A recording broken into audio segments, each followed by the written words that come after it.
जनाब ईद का माहौल है। लोग उस तरह खुश हैं या नहीं हैं। महंगाई ऑब्वियसली बहुत ज़्यादा है, शॉपिंग उस तरह हो रही है नहीं हो रही, लेकिन एक ईद तो है, खुशी का दिन तो है, आने वाला है। मुसलमान जो है सब्र करते हैं, 30 रोज़ रोज़े रखते हैं, अल्लाह ताला उनको ईद नसीब करता है।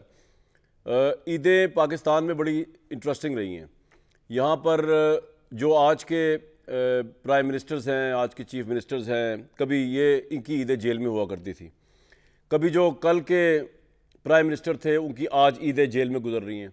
मतलब ऑब्वियसली नवाज शरीफ साहब ने भी कई ईदें जेल में गुजारी होंगी, शहबाज साहब ने, मरीम साहबा ने भी, इस वक्त इमरान खान भी ईद जेल में गुजार रहे हैं। तो ये पाकिस्तान का एक शोमई किस्मत कह लें, ये पाकिस्तान में एक तमाशा लगा हुआ है, ये जिसमें हर एक का अपना अपना रोल है। हम उसमें जजेस का रोल भी डाल सकते हैं, इस्टेब्लिशमेंट का भी डाल सकते हैं, लेकिन मैं सियासतदानों को ज़्यादा इसलिए हाईलाइट करता हूँ क्योंकि जो इस्टेब्लिशमेंट है वो मेरे वोट से तो इलेक्ट होकर नहीं आती, ना जजेस मेरे वोट से इलेक्ट होकर आते हैं। सियासतदान जो है उसको जो किरदार दिखाना है, उस किरदार की तामीर के लिए कभी वो जेल में नहीं गया। मैंने तो आज तक नहीं देखा कि वो किरदार दिखा दिया और उसके बाद वो चला गया हो। वो कोई ज़ाती अना के चक्कर में जेल में चला गया, कोई बेवकूफ़ाना फैसलों के चक्कर में जेल में चला गया, कोई जो है वो पागल ही हो गया और पीछे कोई मैन पावर नहीं थी और वो पागल हो गया और वो जेल में इसलिए चला गया। मतलब किसी ने ये नहीं कि यार हम आज डेमोक्रेसी की खातिर जेल भुगत रहे हैं, या हम मुल्क के अंदर पार्लियामेंट को स्ट्रॉन्ग करेंगे इसलिए जेल भुगत रहे हैं, कुछ सहाफ़त की खातिर जा रहे हैं। ये आपको नजर है। मैं सहाफ़ियों की बात नहीं कर रहा, सियासतदानों की। सहाफ़ियों ने तो बहुत जेलें भुगती हैं और इस वक्त तो वो बदतरीन दौर से गुजर रहे हैं इस वक्त, जब से शहबाज शरीफ साहब की गवर्नमेंट पीका लॉ लेके। लेकिन इमरान खान इस वक्त जेल में है, शहबाज शरीफ प्राइम मिनिस्टर है, वक्त बदल चुका है और जहाँ से तहरीक इंसाफ को देखा जा रहा है उनकी पार्टी एक टूट फूट का शिकार है, उनकी लॉ फर्टर्निटी टूट फूट का शिकार है। इमरान खान के बयाने पे पाबंदी लगवा के आ गए हैं सुलेमान अकरम राजा कोर्ट के अंदर। अब उनका बयानिया बाहर नहीं आ सकेगा, मीडिया टॉक बाहर नहीं आ सकेगी। ये वो चीज़ थी जो 1.5 साल से जिसमें इमरान खान जो है वो अपने वोटर्स के दिलों को गरमा रहे थे। दूसरी तरफ शहबाज शरीफ अपने आप को बहुत स्ट्रॉन्ग शो कर रहे हैं और वो बता रहे हैं कि IMF भी उनकी बात मान रहा है। ऑब्वियसली इस्टेब्लिशमेंट के साथ उनके तारीख के बेहतरीन ताल्लुकात है, शायद ही किसी प्राइम मिनिस्टर के ताल्लुकात हो, और ये पाकिस्तान में एक स्टेबिलिटी की निशानी समझी जाती है। इकॉनमी के अंदर उनको हर जगह से कर्जे मिल रहे हैं, बैरून मुल्क से कर्जे मिल रहे हैं, ख्वाह उसके अंदर ऑब्वियसली आर्मी चीफ का रोल, लेकिन शहबाज शरीफ की गवर्नमेंट स्ट्रेंथन हो रही है, उनको कोई अपोजिशन का सामना नहीं है। अपोजिशन जो रियल अपोजिशन है तहरीक इंसाफ, वो डिवाइडेड सेल्फ है। जो दूसरी अपोजिशन हो सकती थी पीपल्स पार्टी, वो हुकूमत में ना दिखाई देते हुए भी शामिल है। तो ये सारी सिचुएशन के अंदर जो है लग ये रहा है कि अगर सिचुएशन ऐसी रही तो शायद अब की दफ़ा तारीख ये बन जाए कि कोई प्राइम मिनिस्टर 5 साल पूरे कर जाए और कोई लीडर जेल भी 5 साल कर जाए। कोई डील ना हो, ना कोई ढील हो, वो अंदर है और वो बाहर हो। इस सिचुएशन के अंदर पाकिस्तान क्या तरक्की कर सकता है कि अगर हम इमरान खान को एक लम्हे के लिए भूल जाएं और हम ये भी भूल जाएं कि किस तरह हुकूमत क्या हुकूमत, लेकिन हुकूमत चल रही है, इकॉनमी बेहतर हो रही है, IMF से कर्जे मिल रहे हैं, IMF खुश है, रिलीफ मिल रहा है, तो इसका मतलब लोग जो है वो खुशहाल हो जाएंगे, आहिस्ता आहिस्ता कर्जे भी उतर जाएंगे और लोग जो है इन तमाम चीज़ों को, बाकी चीज़ों को भूलते चले जाएंगे। क्या इस तरह देखना चाहिए पाकिस्तान में तारीख क्या इस तरह बनने जा रही है, या ये बाउंस बैक होगा कि जी इमरान फिर बाहर आएगा, फिर ये बाकी के सारे अंदर जाएंगे, फिर यहाँ पे नया सियासत शुरू होगी और यही चलता रहेगा सर्कल जो है। इस लार्जर पिक्चर में बात करते हैं। हमारे साथ मोहम्मद ज़ुबैर साहब मौजूद हैं, इरशाद भट्टी साहब मौजूद हैं, आमिर इलियास राना साहब मौजूद हैं। अगर ज़ुबैर साहब से मैं बातचीत का आगाज़ शुरू कर लूँ। ज़ुबैर साहब, बड़ी पिक्चर में बात करो, आप मिसालें देने में आप IMF की बात भी कर सकते हैं, दूसरी बात भी कर सकते हैं। आपको भी ऐसा लग रहा है कि शायद एक नई तारीख बनने जा रही है? अब ऐसा नहीं होगा कि जो लोग लेकर आते हैं वो उतार भी देते हैं, उसके बाद फौरी तौर पर दूसरों को लेंगे। अभी Shahbaz Sharif is here to stay, Imran Khan is there to stay in the jail, and the system will go on like this and people will get used to it कि हाँ ठीक है यार, इतनी ही आज़ादी है, इतनी ही सियासत है, इतनी ही पार्लियामेंट आज़ाद है, इतनी ही अदालतें आज़ाद है, ये ठीक है। चाइना भी तो है ना, सऊदी अरबिया वो भी तो फ्लरिश कर ही रहे हैं ना, ठीक है। प्रॉब्लम क्या है? जी बिल्कुल सही बात है Kamran, thank you very much. बड़ा अच्छा आपने टॉपिक है। एक तो ये है कि ये पहली दफ़ा नहीं होगा कि ऐसा ही चलता रहेगा और 5 साल पूरे हो जाएंगे। अभी 2002 में जब इलेक्शंस हुए थे और जनरल मुशर्रफ पाकिस्तान के सदर और आर्मी चीफ थे, तो बावजूद इसके कि दो सबसे बड़ी जो पॉलिटिकल पार्टीज़ थी PPP और PMLN, उसमें तो कोई शक नहीं है, उनको पीछे रख के और क्यू लीग को जितवाया गया था और क्यू लीग ने पूरे 5 साल पूरे किए थे। ऐसे ही था ना, पूरे 5 साल पूरे किए थे।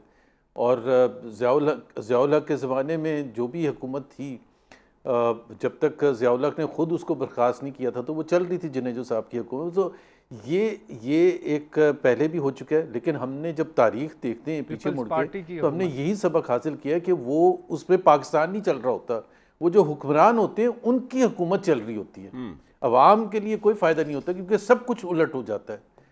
जनरल मुशर्रफ ने 17वीं अमेंडमेंट की थी, तो आगे फिर क्या हुआ था, 18वीं अमेंडमेंट से उसको 17वीं अमेंडमेंट को ख़त्म कर दिया गया था, उनके सिस्टम को ख़त्म कर दिया गया था, जो कॉन्स्टिट्यूशनल मेजर चेंजेस किए गए थे उसको ख़त्म कर दिया गया। ये सिर्फ वक्त के हिसाब से होता है।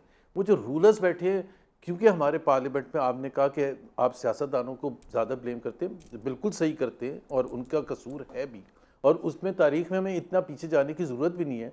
2019 में जब जनरल बाजवा को एक्सटेंशन मिलनी थी तो सारी पॉलिटिकल पार्टीज जिसमें PMLN, हाथ बांध के खड़ी, PPP, MKM, सब 330 हाथ बांध के खड़े थे, लेकिन उस दिन झूठ बोल रहे थे। उस दिन कह रहे थे कि पाकिस्तान की सिक्योरिटी की सिचुएशन ऐसी है, इसलिए एक्सटेंशन ज़रूरी है। आज बुला के किसी से पूछ लें, असल में अगर कोई हिम्मत से ही कहेगा तो वो ये मानेगा कि हम डर के कर रहे थे। तो ये जो डर वाला सिस्टम होता है ना, ये कभी लॉन्ग लास्टिंग नहीं होता। जो आपने चाइना की और सऊदी अरेबिया की एग्जांपल दी है वो बिल्कुल डिफरेंट है। सऊदी अरेबिया में जो सिस्टम चल रहा है वो उनके आइन के हिसाब से चल रहा है। चाइना के आइन में वन पार्टी सिस्टम, पाकिस्तान के आइन में ये नहीं है जो आज हो रहा है। पाकिस्तान के आइन में 1973 आइन में मल्टी पार्टी सिस्टम का कॉन्सेप्ट है। अच्छा, आप मुझे एक बात बताएं, फंडामेंटल राइट्स का 74 सालों में जुबैर भाई पाकिस्तान के आइन की स्पिरिट के ऊपर कब अमल हुआ है? Be it's a military government, be it's a political government, tell me कि कब हमने जो है वाकई यार आइन अगर ये कह रहा है कि पार्लिमान की मजबूती हो, नेपोटिज्म ना हो, अकरवा परवरी ना, आप बताएं आपको शरीफ फैमिली नजर आएगी, आपको जरदारी फैमिली नजर आएगी, आपको भुट्टो साहब का खानवादा नजर आएगा, आपको इमरान खान की फैमिली नहीं तो डिक्टेटर के तौर पे Imran Khan as prime minister नजर आएगा। मतलब tell me what time in the history in Pakistan कि यहां आइन की पासदारी हुई है? जी, आई थिंक जब क्लोजेस्ट पाकिस्तान की आइन की पासदारी के हवाले से था 2008 से 2013 था, बावजूद इसके कि उसमें आप बीच में ये ना लेके आए करप्शन और इकोनॉमिक ग्रोथ है, ये वो चीज़ें। आइन की हम बात कर रहे हैं, परफॉर्मेंस ख़राब हो सकती है लेकिन आइन, एक जर्नलिस्ट भी अंदर बंद नहीं हुआ था, एक सियासी ऑपोजिशन लीडर अंदर नहीं बंद हुआ था, जुडिशरी इतनी इंडिपेंडेंट थी कि सब अब कहते हैं कि वो ज़्यादा इंडिपेंडेंट थी। इफ्तिखार चौधरी साहब उस ज़माने में चीफ जस्टिस थे। मीडिया, आपको भी अंदाज़ा है कि आपको कोई कहीं से फीडबैक नहीं आता था कि जी आपने क्या बोलना है या क्या नहीं बोलना। तो आइन की पासदारी तो यही होती है। फिर 18th अमेंडमेंट हुई, वो मेजर एक। तो अब मेरा बुनियादी सवाल, आपको क्या लगता है कि अमेंडमेंट हुई, 7th NFC अवार्ड हुआ सर? अब आते हैं ना, जो मेरा आपने बड़ा अच्छा आपने बयान कर दिया सारा कि ऐसे चल रहा है सिस्टम, ये चल रहा है एक्सेप्ट 2018 2013। मेरा सवाल ये था कि क्या अब की दफा तारीख चेंज होने नहीं जा रही? अब की दफा लग नहीं रहा कि क्योंकि जिन लोगों का सारा एक सिस्टम है जो पावरफुल अनासिर है, वो इस वक्त किसी भी किस्म की एग्रीमेंट करने को तैयार नहीं है इमरान खान के साथ, ख्वाह वो पॉपुलर तरीन लीडर हूं, और इमरान खान कहते हैं मैं भी करने को तैयार नहीं हूं, चले पुट इट दिस वे। तो अब इमरान आपको क्या, जैसे पहले होता था ना कि बाहर आ जाते हैं, नवाज शरीफ साहब गए फिर आ गए, शहबाज शरीफ साहब जेल में गए फिर आ गए, इमरान आपको क्या बाहर आते नजर नहीं आ रहे और शहबाज शरीफ 5 साल पूरे करते, ये तारीख बनती नजर आ रही है आपको कितना या नहीं? जुबैर साहब की लाइन ड्रॉप हो गई है, जुबैर साहब की लाइन को बहाल करें। भट्टी साहब, ये सवाल मेरा आपसे। देखिए, आपका जो मेन सवाल है जो ब्रॉडर पिक्चर का, उसमें इस वक्त अगर फेयर एनालिसिस किया जाए तो इस क्रेडिबिलिटी लेस और अवामी नुमाइंदा लेस हुकूमत का सबसे बड़ा चैलेंज है दहशतगर्दी और मईशत की बहाली। ठीक है। और अगर अपोजिशन तो पाकिस्तान तहरीक इंसाफ है और इमरान खान है, उनका है जो उन्होंने शुरू किया कौमी असम्बली से निकलना और सूबाई हुकूमतें तोड़ना का बलंडर, वहाँ से शुरू हुआ, फ़ौज से लड़ाइयाँ, गलत फैसले, गलत हिकमत अमली, इधर से आके अब उनका क्या चैलेंज है? पार्टी बचाना, ग्रोह बंदियों से, फॉरवर्ड ब्लॉक से सियासत में वापस आना और इमरान खान की रिहाई। ठीक है, ये इनका है। लेकिन मैं इस पे मज़ीद जाने से पहले मैं आज आपको एक लतीफ़ा सुनाना चाहता हूँ, अगर आपकी इजाज़त हो तो। जनाब। ये है हमारे 77 सालों की समरी, 77 सालों का खुलासा। ये है पाकिस्तान, इन चंद जुमलों में है पाकिस्तान की असल हकीकत। वो क्या है?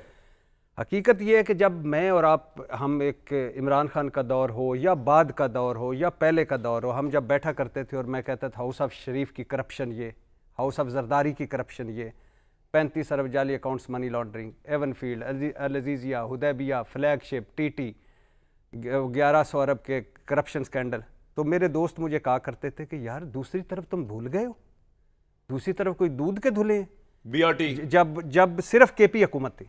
यार मालम जब्बा की ज़मीनों वाला किस्सा किधर है? मुझे पूछते थे हेलीकॉप्टर इमरान खान का किधर है, BRT किधर है। खटक साहब जिसके वजीर आला थे तो आज की जो सबसे ताज़ा खबर है, सबसे ताज़ा लतीफ़ा है, वो ये है कि परवेज़ खटक और chief secretary KP Shahab Ali Shah, ये उनके खिलाफ BRT इंक्वायरी बंद हो गई है। अब ये शहाब अली शाह जो आज चीफ सेक्रेटरी हैं, उस वक्त एडिशनल सेक्रेटरी थे KP के, और परवेज़ खटक वज़ीर आला थे जो आज मशीर आज़म हैं शहबाज शरीफ साहब के। अब मुझे बताएं, क्या यही वजह है परवेज़ खटक की मशीर बनने की? सवाल है, क्या यही डील का हिस्सा है? और क्या ये इस मुल्क की मुकद्दर है कि ये लोग जो राना सनाउल्लाह साहब कल कह रहे थे कि अगर नैब आज़ाद है, 2016-18 में गालिबन कह रहे थे, अगर नैब आज़ाद है मैं तो तब मानूंगा कि BRT के करप्शन स्कैंडल में इमरान खान और इस तीली पहलवान परवेज़ खटक को पकड़ के जेलों में डालो। ये इन्होंने करप्शन की है और इन्होंने इस मुल्क का सरमाया लूटा है। अब परवेज़ खटक मशीर बन जाए शहबाज शरीफ का तो वो दूध का धुला है। अगर अलीम खान वज़ीर बन जाए शहबाज शरीफ का तो वो ATM नहीं है इमरान खान की। अगर जहांगीर तरीन कमेटी में शामिल हो जाए, एडवाइजरी कमेटी में शहबाज शरीफ की, तो वो शुगर माफिया या डाकू या लुटेरा नहीं है। अगर ओन चौधरी वज़ीर बन जाए शहबाज शरीफ का तो वो इमरान खान का ड्रग सप्लायर नहीं है। तो भाई ये है इस मुल्क का मुकद्दर, ये है। आज वो सारे हाउस ऑफ शरीफ के लोग, पीपल्स पार्टी और मुस्लिम लीग वाले, नून वाले जवाब देंगे कि ये परवेज़ खटक पे फिर झूठा इल्ज़ाम था, और नैब ये जवाब देगा कि जो मशीर बन जाता है, जो वजीर बन जाता है, उसका सारा कुछ खत्म हो जाता है। उस वक्त तो नैब आज़ाद नहीं था जवेद इकबाल का, सारे कहते थे। आज आज़ाद है। आज इमरान खान ही सिर्फ रह गया है मुजरम, आज पाकिस्तान तहरीक इंसाफ ही रहेगी मुजरम। यानी आज इमरान खान प्रेस कॉन्फ्रेंस करके मुस्लिम लीग नून में शामिल हो जाए, सारे केस खत्म। तो ये इस मुल्क का मुकद्दर, ये इस मुल्क का, ये हमारे किस्मत में लिखा हुआ है कि अगर करप्शन की है तो क्यों लगाया मशीर, और अगर मशीर लगाया तो क्यों नैब आज आया कि हमें तो करप्शन के सबूत ही कोई नहीं। लेकिन मेरा सवाल ये कि आपको लगता है कि सिस्टम यूं चलता रहेगा ना, शहबाज अंदर इमरान बाहर? इससे बेहतर सिस्टम कौन सा है भाई कि इमरान खान से निकलो, इधर शामिल हो। सब 9 मई हुआ है, कितनी मरतबा ने मुज़म्मतें की हैं। 9 मई में जिन्होंने प्रेस कॉन्फ्रेंसें की हैं, जिनका किरदार था, वो किधर हैं? तो ये इस मुल्क में यही है कि जितने बड़े से बड़ा जुर्म कर लो, उसके बाद प्रेस कॉन्फ्रेंस करो और निकल जाओ। इमरान खान को छोड़ना आज दूध का धुला होना है। इमरान खान को छोड़ने का मतलब है मासूम हो तुम, इमरान खान को छोड़ने का मतलब है बेगुनाह हो तुम। ये है एहतसाब, ये है आइन, ये है आपकी जमहूरियत, ये है आपकी सिविलियन बालादस्ती, ये आपकी वोट की इज्जत। और अगर इस तरह आपने हुकूमत करनी और सारे रेड मार देने इदारों की, ओहदों की, तो करते रहे। ये आपका पॉइंट आ गया। आमिर भाई ये बता दीजिए कि जो मेरा बुनियादी सवाल है कि अब की दफ़ा क्या आपको थोड़ा लग रहा है कि चीज़ें जो है वो एक बड़े सख्त अप्रोच आई है और उस अप्रोच के अंदर जो है वो रिलीफ नहीं मिल रहा उन लोगों को जो स्टेट समझती है कि वो स्टेट के मकासद या स्टेट के इंटेग्रिटी के खिलाफ काम कर रहे हैं? उसमें ऑब्वियसली इमरान खान साहब फ्रेम हुए में, जबकि ऑल्टरनेटिव के तौर पे शहबाज शरीफ कोई मौका नहीं दे रहे। पहले भी बात कई दफ़ा हो चुकी है लेकिन आज भी इस मौके पे बात हो रही है। तो शायद एक स्टेबल माहौल, एक स्टेबल इकॉनमी के साथ शहबाज शरीफ पूरे कर जाए अपने टेरोर, फर्स्ट प्राइम मिनिस्टर बन जाए। इस तरह आपने स्टार्ट में बात की ना कि लीडर एक 5 साल जेल में रहे और एक वज़ीर आज़म 5 साल पूरे करे। देखे ना, जो काफ लीग की गवर्नमेंट थी वो हुकूमत में 3 वज़ीर आज़म रहे, मीर ज़फ़रुल्लाह जमाली मरहूम, शुजात साहब, चौधरी शुजात, शौकत अजीज़। पीपल्स पार्टी के 2 वज़ीर आज़म थे। जी जी बिल्कुल। और उसमें वो मौजूद थे। ज़ाहिर है कि यूसुफ रज़ा गिलानी और राजा परवेज़ अशरफ साहब नून लीग के भी 2 वज़ीर आज़म थे। तो ये जो हमारे भाई भट्टी साहब ने जितनी बड़ी कहानी बताई है आपको, करप्शन लेस और फलानी लेस, ये गिला किससे कर रहे थे? सिविलियन बालादस्ती से कर रहे थे। आपके ख्याल में जमाली साहब ने जब ये कहा था कि जो लाते हैं वो भिजवा देते हैं, ये उनको किसी सिविलियन उसने निकाला था कि जी आप बाहर चले जाएं? ये हर जगह पे एक ही बात आएगी, वो आएगा पाकिस्तान की इस्टेब्लिशमेंट का नाम। अगर हम बहुत सादगी से बात करना शुरू कर दें ना कि जी हम सारे तोहफे दे दें कि खुशहाली के सारे इस्टेब्लिशमेंट ने किए हैं और बाकी सारा गन सियासतदानों ने किया, ये दोनों ने मिल के किया है। आज भी इमरान खान की पूरी ख्वाहिश और कोशिश क्या है? वो प्लीज़ करने की या गिराने की कोशिश किसको कर रहा है? वो पाकिस्तान की इस्टेब्लिशमेंट को कर रहा है। वो गेट नंबर 4 पे जाने की कर रहा है। अगर इस एडवाइज़र बनाया है शहबाज शरीफ का, तो आपके ख्याल में शहबाज शरीफ ने उन्हें चुना है जो आज तक अपने दफ्तर नहीं जा सके कि पहले मुझे ये तो बता दो कि मैंने काम क्या करना है? आपको पता है परवेज़ खटक अभी तक दफ्तर नहीं गए हैं अपने प्राइम मिनिस्टर ऑफिस वाले में, क्योंकि उन्हें वहाँ बैठना है। और ये मैं पहले भी कह चुका कि जब वज़ीर दाखिला मौजूद है, तो जैसे ये है ना राना सनाउल्लाह साहब बैन सूबाई राब्ते की वजारत के में जाके बैठते हैं क्योंकि उसका चार्ज मिला हुआ है इन्हें। इनके पास तो वजारत नहीं है ना, वहाँ तो 1.5 वज़ीर पहले से ही मौजूद है, यानी एक फुल वज़ीर और एक मिनिस्टर ऑफ स्टेट पहले से वहाँ पे बैठे हुए हैं। तलाल चौधरी और मोहसिन नकवी आज वो दोबारा आ गए हैं। लिहाजा इनको आप इसी तरह गिने जिनके लिए रितबुल लिसान रहते हैं कि जी जो इस मुल्क को चला रहे हैं वही लेके आ रहे हैं। अगर करप्शन के केस बनते हैं, छुपते हैं, तो नवाज शरीफ के ऊपर जितना मेरे भाइयों ने गले फाड़ फाड़ के प्रोग्राम किए हैं, तो क्या साबित किया है? वो अदालतों से बरी हुए हैं ना, जाके उन अदालतों के गिरबान पकड़ लें कि क्यों किया बरी। ये सज़ाएं भी वही देते थे। एजाजुल हसन जैसे जज बैठ के मॉनिटरिंग करते थे कि जनाब जज बशीर साहब, ये वही जज बशीर है जिसने इमरान खान को भी सज़ा दी है, भूलना नहीं। वो किन के लिए काम करते हैं, मैं और आप भूल गए? क्या हमें बात करते हुए शर्म आती है कि ये किन के लिए काम करते हैं और कौन इनसे काम लेता था? अगर आपने तबसरा करना है तो पूरा करें। ये अधूरे तौर पे सियासतदानों को अकेला बदनाम करने की कहानी मत डालें। सबको पता है कि अपना अपना इस पाकिस्तान के 77 साल के जिस चक्कर में हम हैं, इसमें कोई पीछे नहीं है और कोई मुबर्रा नहीं है। बिल्कुल ज़ुबैर साहब को वो जमहूरियत नज़र आई होगी पीपल्स पार्टी की, और मैं समझता हूँ नवाज शरीफ के जो पहले 4 साल थे, जिसमें आर्मी चीफ जनरल राहील शरीफ बिल्कुल ज़ोर लगा के पटकते रहे पैर, मिन्नत तरले करते रहे, डंडा चलाते रहे कि किसी तरीके से मुझे एक्सटेंशन मिले, नहीं मिली। उसका नतीजा जनरल बाजवा ने आके फ़ायदा उठाया, इमरान खान से एक्सटेंशन ली, उसके बाद नवाज शरीफ पाकिस्तान से बाहर गए। बेशक ज़ुबैर साहब उसमें पैगाम रसानी करते रहे, बहुत कुछ मुझे भी बताया, कुछ खुद करते रहे, लेकिन जब वोट पड़ा है वो तब पड़ा है जब आसिफ सईद खोसा को एक्सटेंशन भी नहीं मिली और उनको सदारत का रास्ता भी नहीं मिला। तो अदलिया ने कहा हमने आप इतनी सजाएं दे दी नवाज शरीफ को, आप बदले में हमें अब एक्सटेंशन भी नहीं दे रहे, आप हमसे क्या काम ले रहे हैं? वो किससे गिला कर रहे थे आसिफ सईद खोसा? आपको और मुझे पता है ना कि वो पाकिस्तान की इस्टेब्लिशमेंट से गिला कर रहे थे कि हमने तो खलील जिब्रान के किस्से और कहानी लिख दिए, ऐसे ऐसे कॉल डाले कि फार्चून वो अजमत शहीद शेख मरहूम जो फौत हो गए, जिन्होंने पहले दिन ये कहा था कि अडयाला जेल में जगह खाली है, कि ये फाइल मेरे पास नहीं है। तो आमिर इलियास ही वो वाहिद जर्नलिस्ट था जिसने उस वक्त एक्सप्रेस में खबर दी थी कि मसूफ जिस वक्त गरज और बरस रहे थे, वो फाइल उनकी टेबल पर पड़ी हुई थी और प्राइम मिनिस्टर ने उसके ऊपर ख़त भी लिखा था एहतजाजी उस वक्त के जमाली साहब चीफ जस्टिस को कि जनाब हमने दी है, हम खबर की बात करते हैं। इशू ये है, हमें पता होता है, हम वो बात करते हैं। मैं वही हूँ जिसने कहा था इस्लामाबाद हाई कोर्ट में अब सहूलत नहीं मिलेगी, नए जज आएंगे, जब 26वीं तरमीम नज़दीक भी नहीं थी। हमने भिनक ली, हमने कहा कि नहीं, अब ये कोर्ट पैकिंग जो इस वक्त हो रही थी कि जनाब ले आओ, हम बरी कर देंगे 1 मिनट में।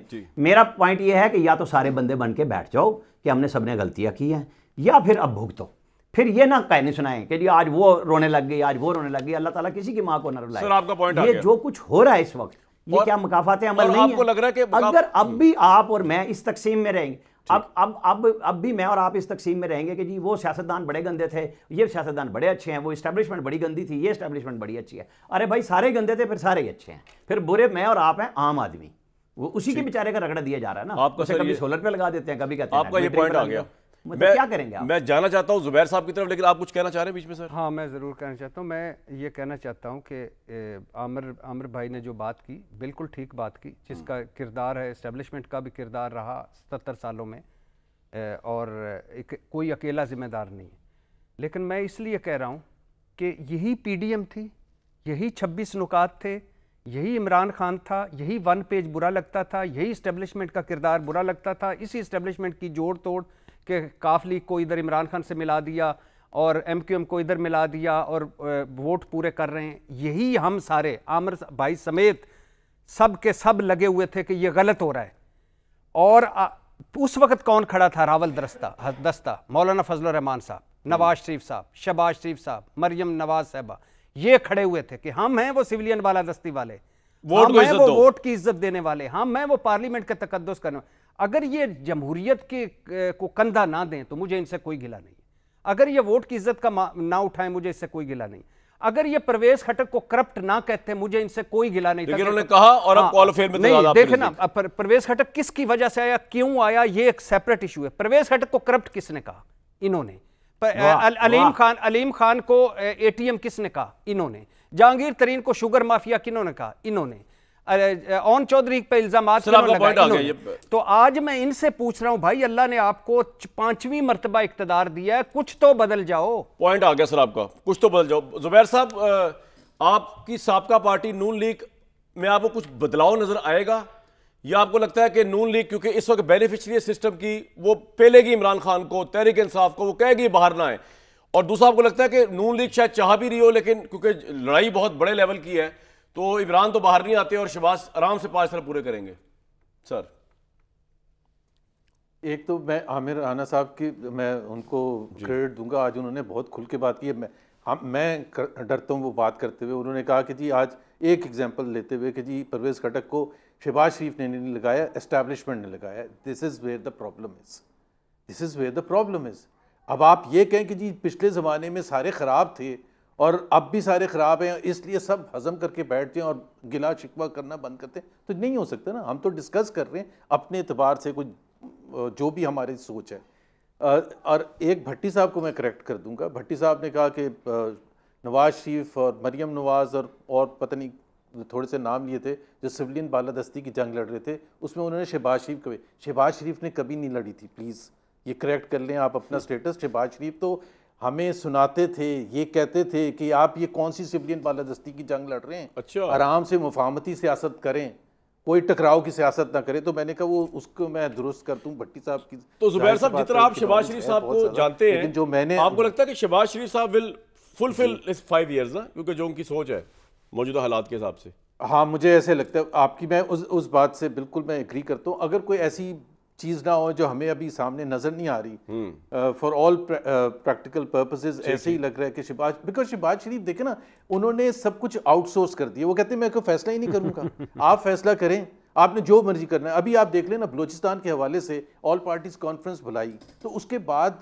जो चीज़ें होनी थी उसमें आपने कभी किसी वजीर को, शहबाज शरीफ को सुना है कि जी हम ये लेके आ रहे हैं, ये लेके आ रहे हैं, ये लेके? कुछ भी नहीं। उन्होंने सिंपल आउटसोर्स कर दिया कि जो भी मिलिट्री एस्टैब्लिशमेंट फैसला करेगी हमें काबिल कबूल होगा, ना हमारा कोई इनपुट है।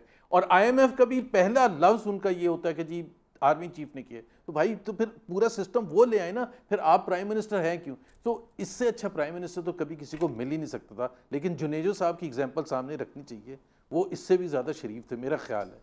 लेकिन 3 साल में उनकी भी छुट्टी हो गई थी, तो अभी तक तो हुआ। और आपके ख्याल में नवाज शरीफ साहब को रोल प्ले नहीं कर सकते यहाँ बात से मैं पे? मुतफिक कोई मुफाहमत का, या आप एग्री करते हैं मुझसे? नवाज शरीफ साहब का आपके ख्याल में क्या कुछ क्या कर एज सून एज वो कोई रोल प्ले करने जाएंगे जिसमें कुछ स्पेस PTI के लिए या इमरान खान के लिए होगी, तो जाहिर सी बात है PML का अपना तख्ता हो जाएगा। उनकी बेटी की अपनी जो चीफ मिनिस्टरशिप है वो एक नहीं, आपको लगता है अगर इमरान खान बाहर आता है तो हुकूमत खत्म हो जाएगी शहबाज साहब की और मरियम साहिबा की?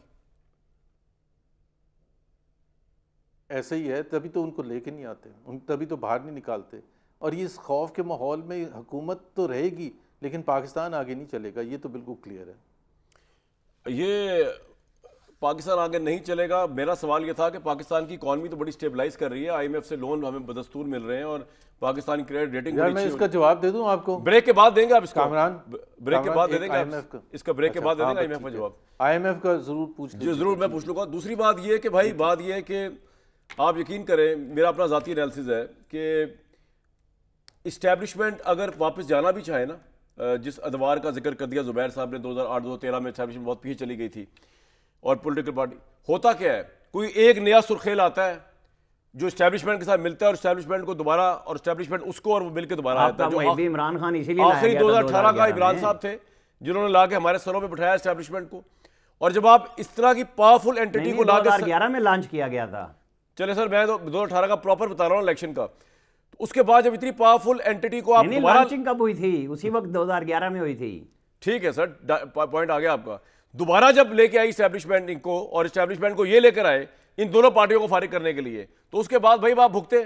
अब इसमें किसी का कसूर क्या? अब आपने शेर के मुंह में खुद हाथ डाला दोबारा। शेर तो चला गया था पीछे, आपने कहा नहीं भाई आओ मुझे पहले बिठाओ, उसके बाद उनको उतारा, वो उनको पड़ गया इमरान। ना, तो जब पड़ा उन्होंने कहा भाई गलत, बिल्कुल गलत। क्या मतलब सर, क्या गलत है इसमें? क्या आप कह रहे हैं ना शेर के मुंह में हाथ डाला, शेर गया कब था भाई? शेर किसकी बात समझे आप? शेर किसे कह रहे हैं आप? मैं PMLN की बात कर रहा हूं, वो का इंतखाबी निशान है। मैं फौज की बात कर रहा हूं। हाँ तो शेर ही को कहा ना उन्होंने। इमरान ने कहा यार हमें आगे, मुझे ये करा दो, आगे ले आओ। तो मैं भी कह रहा हूं शेर गया कब था? कह रहे हैं कि शेर के मुंह में हाथ डाला। इमरान क्यों गया? शेर गया कब था? इमरान को नहीं जाना चाहिए। अच्छा शेर गया पे बात करें ना। ठीक है ठीक है। पाकिस्तान के हाल और मुस्तकबिल के हवाले से एक इंपॉर्टेंट डिस्कशन जारी है। भट्टी साहब, जो जुबैर साहब और आमिर साहब की बात सुन के मुझे एहसास हुआ ना, वो ये है कि शहबाज शरीफ साहब 5 साल पूरे करेंगे और इसका ऐन मतलब ये है कि इमरान खान जो है वो 5 साल जेल में रहेंगे मजीद। और इससे इसको भी तकवीर इस बात से मिल रही है कि जिस तरह पार्टी में उनके कभी कोई फॉरवर्ड ब्लॉक बनने की बात आ रही है, कभी उनकी पार्टी के अंदर कोई और बात चले, उनकी पार्टी एक उस पर नहीं है कायम, ऑब्वियसली हो भी नहीं सकती, लीडर अंदर बंद है तो कौन करेगा। तो आप how do you see this things? यानी इस वक्त तो जो आप कह रहे हैं वो ठीक लग रहा है, लेकिन कल क्या हो जाए कल का तो किसी को नहीं पता, हम तो आज ही की बात कर सकते हैं। आज की घड़ी तक तो मैंने कहा है ना कि हुकूमत के लिए सबसे बड़ा चैलेंज है दहशतगर्दी, और हुकूमत के लिए तो नहीं, वो तो हमारी फौज के लिए या हम आम शहरियों के लिए, हुकूमत के लिए थोड़ी है। हाँ सही कह रहे हैं। और मईशत नंबर 2 मईशत, वो भी हमारे लिए या फौज के लिए मेरे ख्याल से। तो बस फिर इसका मतलब है कि तो चली जाएगी। लेकिन और दूसरी तरफ पाकिस्तान तहरीक इंसाफ है। पाकिस्तान तहरीक इंसाफ का सबसे बड़ा है सियासत में वापस आना, अपनी पार्टी को इंटैक्ट रखना और इमरान खान की रिहाई। वो होती नजर तो नहीं आ रही तो ये तो नहीं, खैर ऐसा तो नहीं हो सकता, कभी हुआ नहीं है कि 5 साल अगले पूरा 5 साल ही वो जेल में रहे। और लेकिन ये है कि डिफ़िकल्ट है दोनों एंड पे। और पाकिस्तान लेकिन इस नफ़रत या इस तकसीम या इस सियासी अदम इस्तेकाम में आप देखें ना कि वो कह रहे हैं कि बड़ा हो गया है, तो क्या इंडस्ट्री लगना शुरू हो गई है, क्या रियल स्टेट ऊपर गई है, क्या ज़राअत को 4 चांद लग गए? एफर्ट हो रही है ना, लेकिन ज़राअत को 4 चांद लग गए। क्या हमने IMF से कर्जा लिया, यही बड़ी खुशी खबर है। क्या हमने कर्जे उतारने वाले की कोई रोड मैप दे दिया है? क्या हुआ क्या इतना बड़ा कि जिसके महंगाई है? आप आमिर साहब से इस हद तक एग्री करते हैं कि इमरान खान इस्टेब्लिशमेंट को गिराने की एक तरफ कोशिश कर रहे हैं और दूसरी तरफ गेट नंबर 4 के भी ख्वाहिशमंद है, या आपको लगता है कि जेल में रह के नहीं इमरान खान वाकई इंकलाबी हो गया, वो दोबारा कभी इस्टेब्लिशमेंट के कदमों पर सवार नहीं होगा? देखिए, सबसे पहले तो ये ज़हन में रखिए कि ये इनकलाब ये इक़्तिदार की जंग है। इट्स पावर गेम, और पावर गेम में फ़रीक बदलते रहते हैं। यानी कल इमरान खान साहब वज़ीर आज़म थे, आज ये अंदर थे, आज इमरान खान अंदर हैं और कल ये वज़ीर आज़म है। लेकिन एक बात ज़रूर है, और वो बात ये है कि ये जो कुछ आज कर रहे हैं, क्योंकि दायरों का सफ़र ख़त्म नहीं हुआ, ये इनको दोबारा भुगतना पड़ेगा। और ये परवाह नहीं इस चीज़ की वजह से, ये नहीं, किसी को नहीं होती, किसी को नहीं होती। इक़्तिदार है ही ऐसी चीज़। पॉइंट आपका। आमिर साहब, नून लीग को एहसास है इस बात का कि उनको भुगतना पड़ेगा, या आपको लगता है नहीं अब की दफा इनको नहीं भुगतना पड़ेगा, बस एक पार्टी भुगतती रहेगी? अच्छा, पहले तो मैं जो सबसे पहला फिक्रा सोच के बैठा था और मैं भूल गया, आपको तमगा इम्तियाज़ की बहुत बहुत मुबारक हो। अच्छा सर, बहुत शुक्रिया। आप एक जर्नलिस्ट हैं और जर्नलिस्ट को तमगा मिला। मैं बिल्कुल ये स्टार्ट में चाह रहा था देना मुबारकबाद, लेकिन मैं भूल गया। सर बहुत शुक्रिया। अच्छा, अब आप आ जाएँ, वो IMF हो या कुछ भी हो। तो दूसरी तरफ जो ज़ुबैर साहब फरमा रहे थे ना, ये नेशनल एक्शन प्लान जो नया बन रहा है, उसकी पहली मीटिंग आज लॉ मिनिस्टर ने की है, जिसमें 4 सूबाई वजारत कानून और उनके सूबाई वज़रा और सेक्रेटरी मौजूद थे कि हमें कैसे चलना है, क्योंकि सूबों को आप साथ लेके चलेंगे ना जब आपको कोई भी काम करना है। तो ये एक अच्छा आगाज़ है। बाकी तनकीद आप और हम सब करते हैं। मैं भी कहता हूँ कि गेट नंबर 4 पे शहबाज शरीफ ने जब कब्जा छोड़ना ही नहीं तो दूसरा ले, ये अच्छी बात है। यहाँ पे तो बहुत सारे ज़ुबैर साहब कह रहे हैं ना कि जी वो बिल्कुल ठीक बात है। शहबाज शरीफ जब सुनते नहीं इस बात को रेजिस्टेंस के लिए, वो कहते हैं ठीक है हमें मुफाहिमत से चलनी है, और वो कहते हैं IMF में रोल है, तो रोल है ना। ये जो आपको UAE, सऊदी अरब, ये जो मिल के दोनों जाते हैं हर जगह पे, प्राइम मिनिस्टर भी, आर्मी चीफ भी, तो इसको मिलिट्री डिप्लोमेसी कहते हैं ना, जिसे भाजपा के दौर में भी मिलिट्री डिप्लोमेसी कहते थे कि हर जगह पे वो जाया करते थे। ये अलग बात कि जनरल कियानी अलग से पीपल्स पार्टी के दौर में एडवांस जाया करते थे। फ़र्क सिर्फ इतना है, आप ध्यान में रखिएगा कि वो भी विजिट वो प्रायर कर लिया करते थे। जब यूसुफ रज़ा गिलानी ने कहीं जाना है, वहाँ जाना है, तो मामलात को तय करा के आ जाते थे। वो जो बेस्ट जमहूरी दौर की मिसाल हो रही थी कि क्या करना है और क्या नहीं करना। देखें, IMF का जो हमें पैकेज मिला, जिसको इमरान खान बड़ी खुशी से बताया करते थे और आप सब लोग कहा करते थे कि हाँ बहुत बड़ा पुरकशिश पैकेज मिला, वो कर्जे को नहीं कहते थे जिसको आज लानत कह देते हैं ना सारे PTI वाले। ये उस वक्त इमरान खान समेत सब कहते थे। अब मैं आपको एक खुशखबरी सुनाऊं, आपको याद है कौन से खिताब में वो कहा करते थे, हमें एक बड़ा ज़बरदस्त पैकेज मिला है UAE से, हमें एक ज़बरदस्त पैकेज मिला है सऊदी अरब से, हमें वो क्योंकि पहले 2 साल तो बेचारा असद उमर ही दलील होता रहा कि इन्होंने कहा था मैं खुदकुशी कर लूँगा अगर IMF के पास गया, क्योंकि उनके अगर वादे पे एतबार करते तो आज वो अंदर ही ना होते, वो अपनी बातों पर कायम रहते, क्योंकि वो इमरान खान ही क्या जो कह दे और वो उस पर अमल कर ले। कैंसल माई लास्ट स्टेटमेंट तो उसका पूरा मशहूर है ना कि U-टर्न को छोड़ दें। असल इशू ये है कि क्या अब आप पाकिस्तान को आगे लेके जाना चाहते हैं? इनकी औकात इतनी है सोशल मीडिया के सामने PTI के अपने लीडर्स की कि ये 2 घंटे ठहर नहीं सके। 14 रुकनी कमेटी बना के कि हम वहाँ जाएंगे, इनकी सोशल मीडिया पर ट्रोलिंग शुरू हुई, माइनस इमरान खान शुरू हो गया। आपने देखे होंगे वो सोशल मीडिया पे जो ट्रेंड चले। इमरान खान तो अगले दिन मिले हैं ना, ये उससे पहले भाग गए थे। ये है वो खौफनाक काम। और आपको लगता है PTI में कोई फॉरवर्ड ग्रुप भी बन रहा है? इमरान खान को समझना चाहिए। आपको लग रहा है ये? ओ सर जी, वो फॉरवर्ड ग्रुप की ना जिस दिन से हुकूमतें आती हैं चल रहा होता है। मुझे बताएं कि वो जो ये काम बदमज़ा करेगा उसका क्या फ़ायदा होगा? क्या फॉरवर्ड ब्लॉक इतना बड़ा होगा कि वो पार्लिमानी पार्टी से अक्सरियत में आ जाएगा और वो अपनी मर्जी से आईनी तरमीम में डाल लेंगे? 14, 15, 20 बंदों को ला के आप उनकी भी जागसाई कराएंगे और बनाने वालों की भी कराएंगे। ठीक है सर, पॉइंट आ गया आपको, बिल्कुल ठीक है। इसी तरह चलाते रहें काम को। मतलब शेर अफजल मरवत वगैरह तो ये कहेंगे ना, क्योंकि वो रांदे दरगाह हैं अब इमरान खान से। इस तरह के 2-4 और होंगे कि जी बन जाए, ताकि हमारी भी टोर शोर रहे कि हमें ग्रुप में बिठा के अपोजिशन में बैठे रहें। इसका कोई फायदा नहीं होगा। या तो आप कहें कि जी हाँ इतना बड़ा इनकलाब आ चुका हुआ है कि उसकी पार्लिमानी पार्टी की अक्सरियत छोड़ गई है, अब वो वोट करें आईनी तरमीम पे, वो वोट करें अदम एतमाद पे, जो मर्जी करें, वो फैसले उनके होंगे। सर बिल्कुल आपका पॉइंट आ गया। ये जब आपकी पार्टी कबूलियत में होती है तो लोग नहीं टूटते। यही नवाज शरीफ की कामयाबी थी कि उनकी मकबूलियत थी, उनके लोग नहीं छोड़ के गए थे। असल इशू ये है कि क्या आज खान साहब को कोई बात ये बंदा समझा सकता है कि आप बिल्कुल कंप्रोमाइज़ ना करें, लेकिन सियासत तो करें ना। राजनीति इस चीज़ का नाम तो नहीं है ना कि आप लोगों को इतनी जगह पे उभार के और अब आप थोड़ा सा भी पॉलिटिकल रास्ता ना ले सकें और ये मैं आपसे एग्री करता हूं, मीडिया के मजहूल बन के रह जाएं कि वो जो कहेंगे वही करेंगे। बिल्कुल सही, आप ये मैं एग्री करता हूं। जुबैर साहब, इस बात को आगे बढ़ाते हुए, शहबाज साहब कर रहे हैं या फौज कर रही है या पूरा सिस्टम कर रहा है, लेकिन आपको लग नहीं रहा IMF हो या पाकिस्तानी इकॉनमी बेटर हो रही है? और इकॉनमी बेटर होने का मतलब ये है कि ये पॉलिटिकल अपसेट्स जो हैं या पॉलिटिकल प्रॉब्लम्स जो है पाकिस्तान की, वो भी नीचे बिहाइंड द कारपेट जा रही हैं। ख्वाह उसमें इमरान खान का इशू है या तहरीक इंसाफ का इशू है, ह्यूमन राइट्स का इशू है, व्हाटएवर। कामरान, मेरा ख्याल है इतना तो हमें समझदार होना चाहिए कि ये 25वां IMF प्रोग्राम है, और अगर IMF एक गारंटी होती इकोनॉमिक स्टेबिलिटी की तो फिर 24 दफ़ा आ चुका होता ना। पाकिस्तान सबसे ज़्यादा इकोनॉमी के हवाले से बेहतर कंट्री होता है, सबसे पीछे हैं, बावजूद इसके कि 25 दफ़ा हम वहाँ जा चुके हैं, जो कि एक वर्ल्ड रिकॉर्ड है और बहुत डिस्टेंस से वर्ल्ड रिकॉर्ड है। मतलब इंडिया हमारा हमसाया मुल्क 1 दफ़ा गया है, आप 25 दफ़ा गए हैं।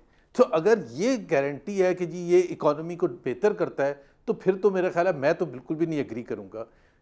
और दूसरी चीज़ है ये, मेरा ख्याल है वज़ीर आज़म को भी, जो लोग गरीब हैं उनसे, उनको ये बताएं यार आप कर्जा लेके खुशियां नहीं मनाते हैं। कर्जा ले लिया, कर्जा ले लिया। हाउ मेनी टाइम्स हम उनसे सुनते हैं कि हमारी प्रोडक्टिविटी बढ़ गई है? हम कब सुनते हैं कि अनएम्प्लॉयमेंट कम हो गया? हम कब सुनते हैं उनसे कि इकोनॉमिक एक्टिविटी तेज हो गई है? ये जो फंडामेंटल चीजें हैं, लार्ज स्केल मैन्युफैक्चरिंग बढ़ गई है जिससे जॉब्स क्रिएट होंगी, वो सब नहीं बात करते। देखें, अल्लाह का शुक्र है कि हमें वहां से भी कर्जा मिल गया, अल्लाह का शुक्र। भाई ये तो 24 दफा पहले भी मिला है, हर दफ़ा हमने ये क्लेम किया, जो भी हुकूमत रही है, कि देखें जी IMF ने कितना अच्छा लिखा हमारे लिए, IMF ने कितना। IMF is no guarantee. और ये मैं आपको फैक्ट बता रहा हूँ, IMF के पास अगर आप इतनी दफ़ा ना जाते तो पाकिस्तान इससे बहुत ज़्यादा आगे होता, बिकॉज पाकिस्तान को अपने ऊपर इंहिसार करना पड़ता, और जो हमें करने की आदत ख़त्म हो गई है। हमें पैसे चाहिए। एक घर की एग्जांपल ले लें आप, एक घर को कर्जा मिलता रहे 5 लाख रुपए महीने का, अगर ज़रूरत है बड़ी ज़बरदस्त लाइफ की, तो फिर आप क्या कहेंगे? उसको बड़े खुशगवार हो गया। घर वाले भी कहेंगे, आपकी बीवी भी कहेगी कि यार आप खुशियां क्यों मना रहे हैं? अपने ऊपर अपना काम करें, अपनी चीज रकम करें। तो आई डोंट थिंक सो कि इस पर सर ये आपने बड़ा अहम पॉइंट सऊदी अरेबिया से इतना पैसा आ गया, आप बड़ा अहम पॉइंट दिया। लेकिन इस पॉइंट से थोड़ा सा डिसएग्री करते हुए भट्टी साहब से पूछो। भट्टी साहब, ये सारी बातें अपनी जगह पर, लेकिन एक ये भी होता है ना कि इंटरनेशनल कबूलियत होती है आपकी। यानी पहले ये हो रहा था कि शायद IMF को नहीं देगा तो हमारी इकॉनमी स्टैंड स्टिल हो जाएगी, और शहबाज शरीफ साहब की हुकूमत को जान के लाले पड़े हुए थे। अब ये है कि आपको हर जगह से इंटरनेशनल पजीराई हो रही है, आपको क्या UAE, क्या सऊदी अरेबिया, क्या IMF, तो इससे गवर्नमेंट के कॉन्फिडेंस में इजाफा हो रहा है।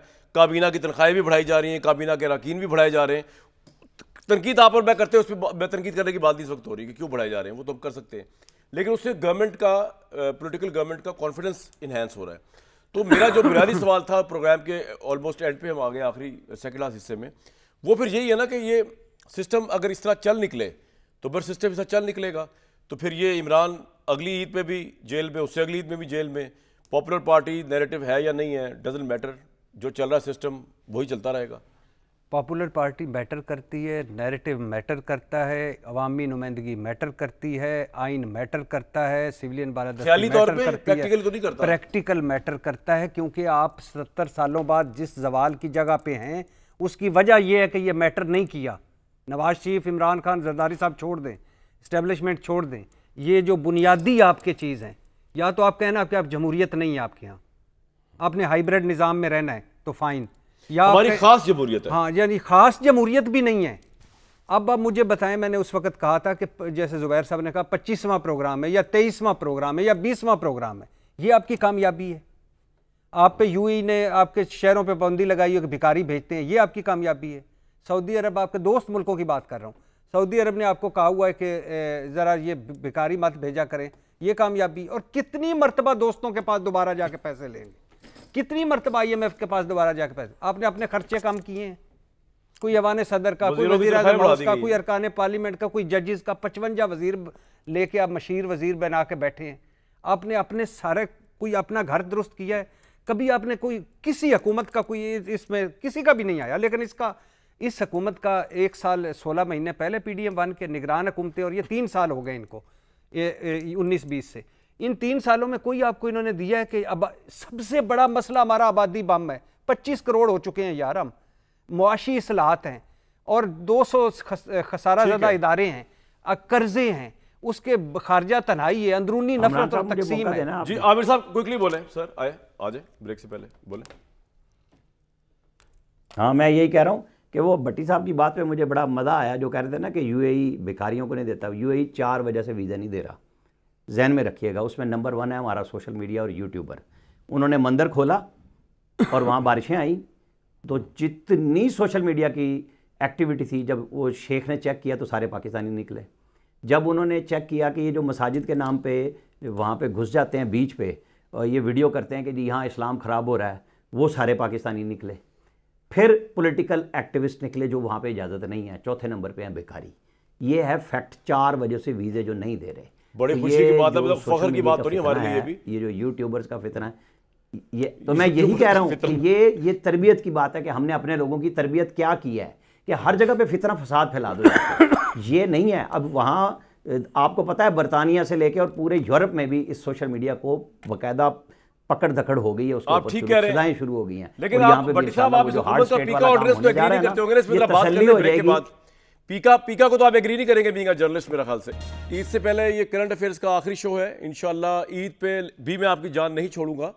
ईद के तीनों दिन जो है वो हम आपको मिलवाएंगे पाकिस्तान के सुपरस्टार लोगों से, जिनमें इरशाद भट्टी साहब हैं, सोहेल अहमद साहब हैं, मेहर बुखारी साहिबा हैं, उज़मा बुखारी साहिबा हैं, खलील रहमान कमर साहब हैं, सोहेल अहमद साहब हैं, और इब्रारुल हक साहब हैं, और कुरैतुन क्या हो शामी साहब, मेरे हर दिल अजीज़ सुपरस्टार जर्नलिस्ट के, और रफीजुल्लाह न्याई साहब, और मैं तो खैर होऊंगा ही, तभी महफिल सजेगी ना।